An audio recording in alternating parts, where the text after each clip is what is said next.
حضرت حذیفہ رضی اللہ عنہ سے روایت ہے کہ میں نے رسول اللہ صلی اللہ علیہ وآلہ وسلم کو دیکھا ہے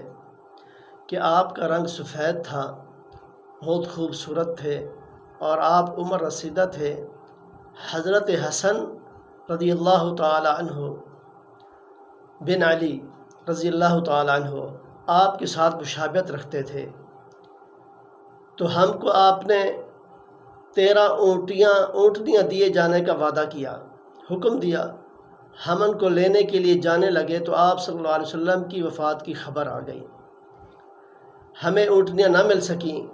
جب حضرت ابوبکر صدیق رضی اللہ تعالی عنہ خلیفہ بنے تو انہوں نے کہا کہ حضور صلی اللہ علیہ وآلہ وسلم نے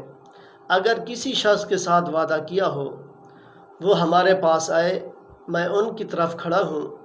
اور آپ کو خبر دی کہ میں وہ وعدہ پورا کروں، تو آپ نے وہی دیے جانے کا حکم دیا۔ انہوں نے کہا کہ حضرت حذیفہ نے کہ آپ صلی اللہ علیہ وسلم نے 13 اونٹنیاں مجھے دیے جانے کا حکم دیا تھا، تو حضرت ابوبکر صدیق رضی اللہ تعالی عنہ نے وہ 13 اونٹنیاں ان کو دلوائی۔ تو اس حدیث میں بھی پہلے والی بات دہرائی گئی ہے کہ وصال کے بعد ورثاء کو مرنے والے کے کیے ہوئے وعدوں کو پورا کرنا چاہیے۔ اگر مرنے والا کوئی وعدہ کر کے گیا ہے تو جائز ہے تو ان کو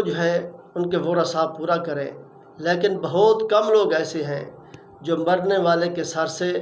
بوجھ ہلکا کرتے ہیں، نہیں تو کہتے ہیں وہ مر گیا جاؤ اسی سے لے لو، تو یہ بات غلط ہے۔ اگر وہ